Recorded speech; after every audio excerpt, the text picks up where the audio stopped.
બનાસકાંઠા જિલ્લામાં આજે વહેલી સવારથી જ સાર્વત્રિક વરસાદ જોવા મળી રહ્યો છે। થરાદ, ડીસા, દાંતીવાડા તાલુકામાં વરસાદની શરૂઆત થઈ છે, તો આ તરફ લાખણી, થરાદ સહિતના પંથકમાં પણ વરસાદ વરસી રહ્યો છે। લાંબા વિરામ બાદના વરસાદથી ખેડૂતો હાલ ખુશખુશાલ જોવા મળી રહ્યા છે।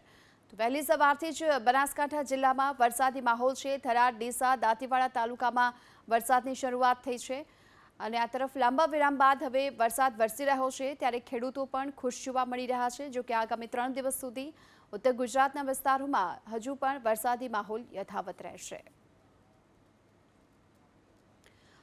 તો આ તરફ બનાસકાંઠાના ધાનેરામાં સામાન્ય વરસાદમાં રોડ પર પાણી ભરાયેલા જોવા મળ્યા। વલાણીબાગ વિસ્તારના મુખ્ય રસ્તાઓ પર પાણી ભરાયા જોવા મળ્યા છે। વલાણીબાગ વિસ્તારમાં આવેલ અનેક સોસાયટી છે અને ત્યાં રહીશો હાલ તો આ ભરાયેલા પાણીના કારણે પરેશાન થઈ રહ્યા છે। વહેલી સવારથી જ ઝરમર વરસાદની શરૂઆત થઈ હતી અને ગત રાત્રે પણ જે વરસાદ ખાબક્યો હતો અને ત્યારબાદની આપ આ સ્થિતિ જોઈ લો। વલાણીબાગ વિસ્તારના મુખ્ય રસ્તાના આ દ્રશ્યો છે, જ્યાં હાલ પાણી ભરાયા છે અને તેના કારણે લોકોને ભારે મુશ્કેલી પડી રહી છે। આ તરફ અમીરગઢ પાસેની બનાસ નદીમાં હાલ સતત નવા નીરની આવક જોવા મળી રહી છે। ઉપરવાસમાં ગઈકાલે પડેલા ભારે વરસાદ બાદ બનાસ નદીમાં સતત પાણીની આવક થઈ છે, તેને લઈ લોકોમાં પણ ખુશીનો માહોલ છે।